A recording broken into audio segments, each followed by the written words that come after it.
When you first joined Toastmasters, you introduced yourself to the club by delivering an icebreaker speech. It's the first speech in our communication program. With all our new members lately, we can expect to hear quite a few of them as they introduce themselves. Our next speaker this evening is our club president, and he's delivering his 14th icebreaker speech. He's taking a little more time than somebody delivering their first one, and will be timed at 14 to 16 minutes. We are all going to help evaluate Rae. You should have a small piece of paper in front of you. Rae asks that you evaluate him based on your questions. Your answers should be brief. Please welcome Rae Stonehouse, Distinguished Toastmaster with past, present, and future, Rae Stonehouse.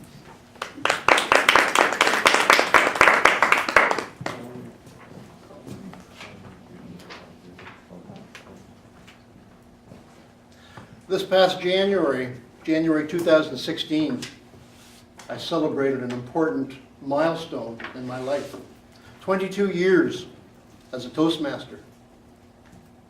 What I'd like to do this evening, by way of Icebreaker, past, present, future, just like give you some of the ideas what it's been like.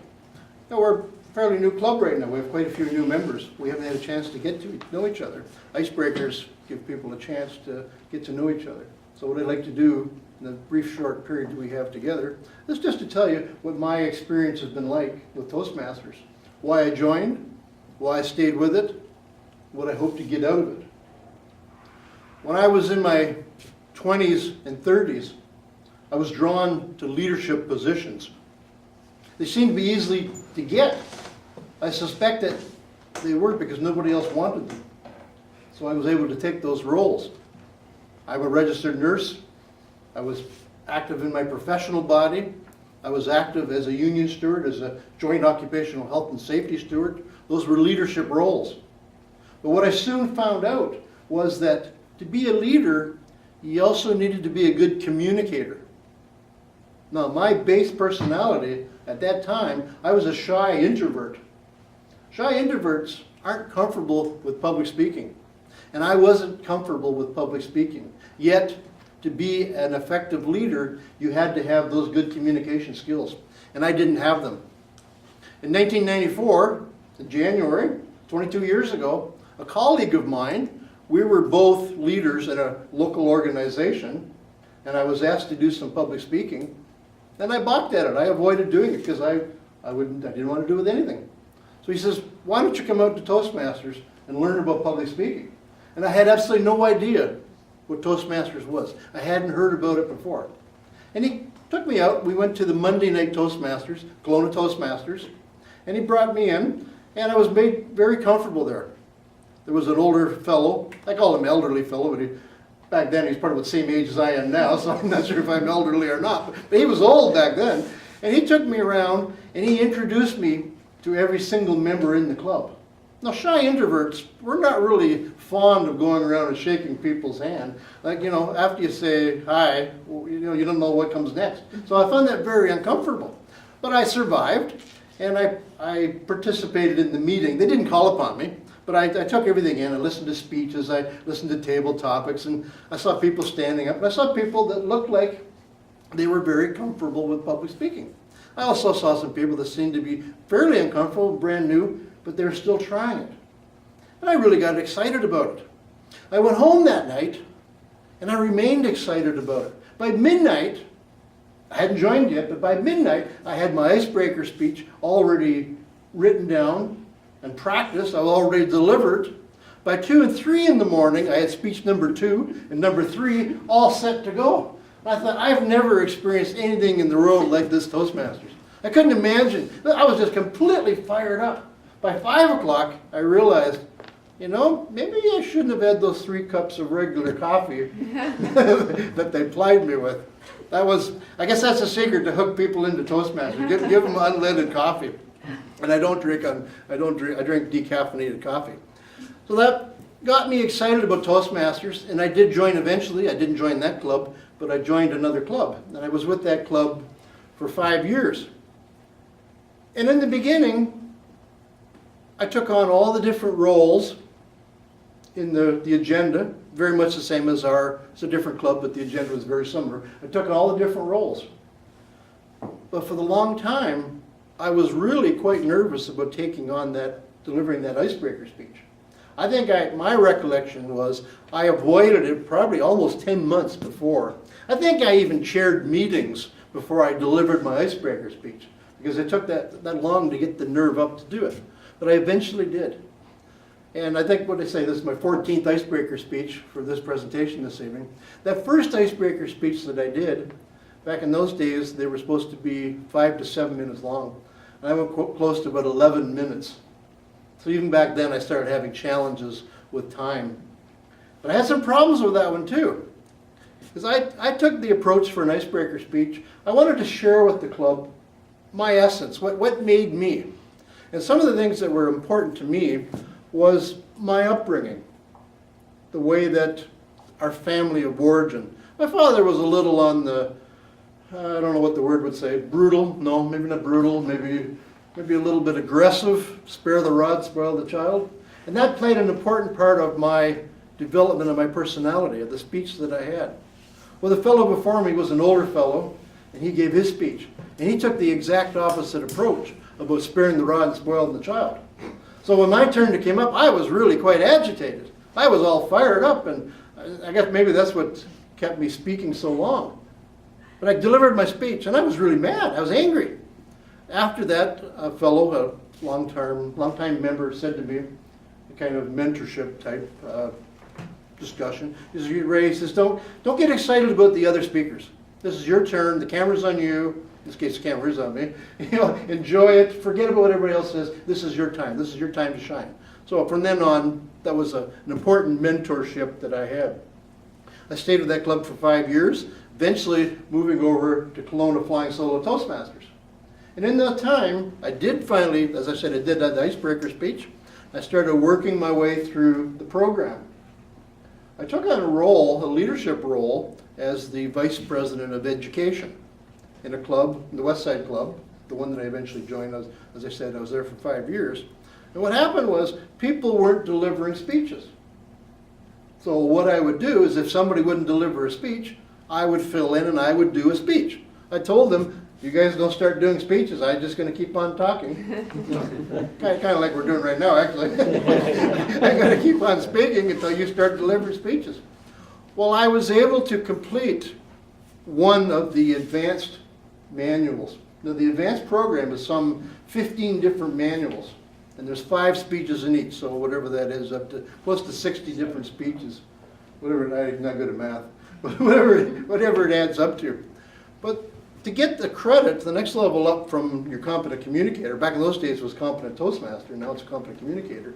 To get to the next level, the advanced communicator bronze, you had to do 2 complete manuals. Well, I've made a speech here before, and I've mentioned that I'm not a destination type person. I'm a journey person. So while I had these 15 manuals, and to get credit in the club program, I should have been doing one manual. But I took a shotgun approach. And what I did was, I was working out of some 10 of the 15 manuals at the same time. My idea was that I don't think you can really force a speech. The ideas come when they come. So if you get an idea for presentation, and it fits into here, plug it into here. So it took a longer time for me to work my way through the advanced program. Working up until, so 1994 is when I joined, and in 2008, I was awarded Toastmasters International's highest designation for our education program, which is the Distinguished Toastmaster Award, the DTM. So if you hear DTM tossed around, it's Distinguished Toastmaster. We kind of joke around here that stands for Don't Time Me. That's why I'm allergic to the red light. So the DTM, so it took me 14 years. That's a long journey.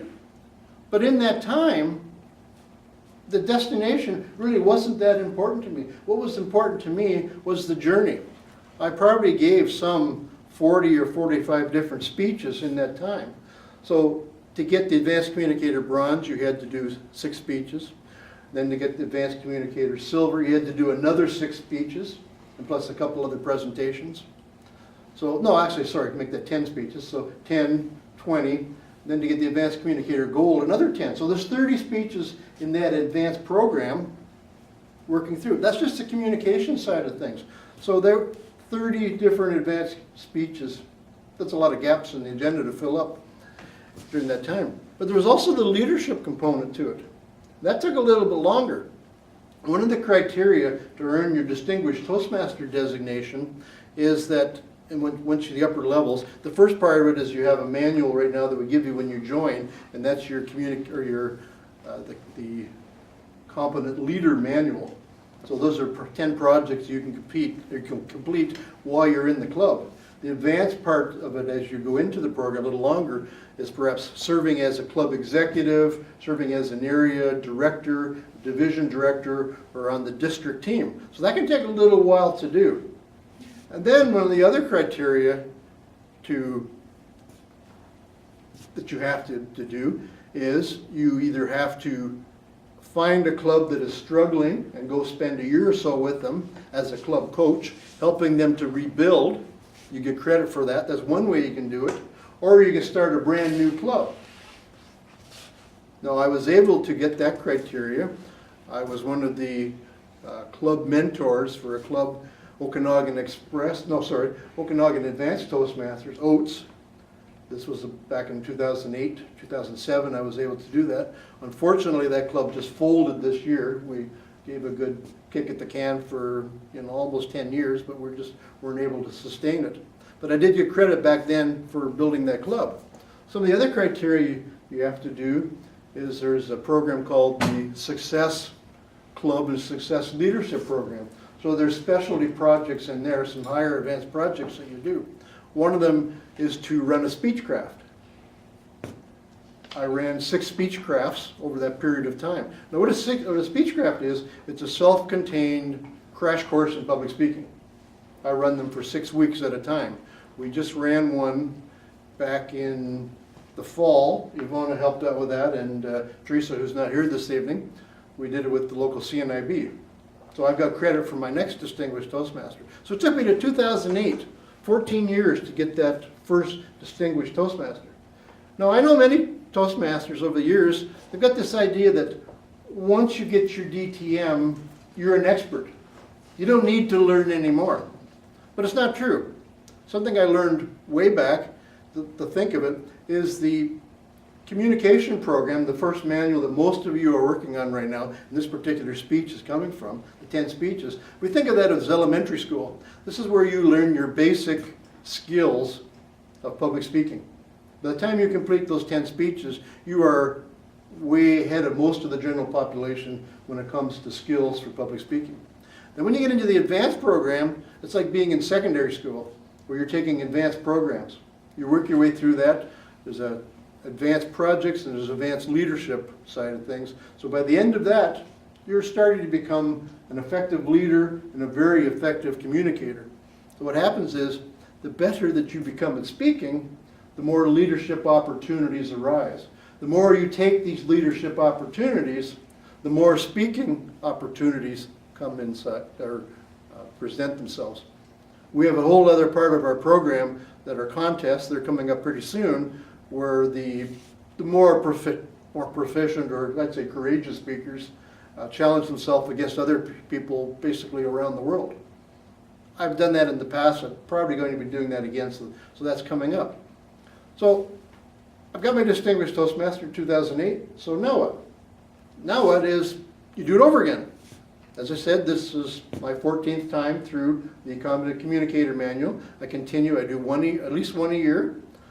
I continue to challenge myself with the skills. In the advanced program, I've already worked through the advanced bronze leadership manual. So that's the next level up from these journals or these manuals that everybody has here. The next thing I need to do is I need to complete the advanced silver advanced silver leadership. What has to take place from that one is, once again, start another club. That's a big challenging one. Another one in there is take on a high performance leadership project. Most of you, because you're all new, you're not familiar with that. But it's an advanced leadership project, and what you have to do, it's very much an idea of a real world application, where you find a cause, or a mission that you're going to undertake. You get a team working with you. They help you solve the problem that you're working on. So on the one side, you're leading a team. The other side of it, you get a leadership team that serves as a mentor to advise you. So somebody's advising you, and then you're managing somebody else or leading somebody else.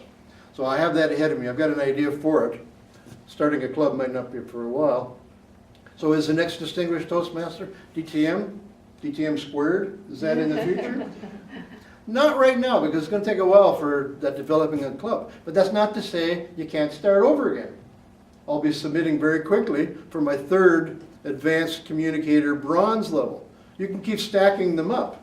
It can be very challenging to get that DTM. So it might have to wait until I retire to get my second DTM, because I'm a journey person. Destination really doesn't matter. Maybe I'll have 6 or 7 advanced communicator bronze, golds, and silvers by the time comes. It's not really that important. What's important is standing up and speaking on a regular basis, continually challenging myself, honing my speaking abilities, hopefully sharing some of that sage wisdom with other people so that other people learn from it. So that's been the past, that's been the present. Why do I stay in Toastmasters? What's the future? Somebody can say, well, you've done the program so many times, why would you want to continue doing it? Well, as long as it's fun, I will continue doing it. There was a comment earlier about servant leadership. You learn servant leadership by doing. I don't know how it ever happened, but I found my passion in life was helping other people self-actualize. I continue to come out here to help other people to become better speakers. When I joined to become a better speaker. I didn't know that it would help me with self-confidence. I didn't know that it would make me a better speaker. I didn't know that I would become a writer. I didn't know I would become a webmaster. I didn't know I was going to become an master of ceremonies. I didn't know all these things are going to happen. And that's what happens once you start your Toastmasters journey. That's my journey so far up till now. I wish you luck on yours. I hope I'm here to celebrate your 22nd anniversary. Madam Chair.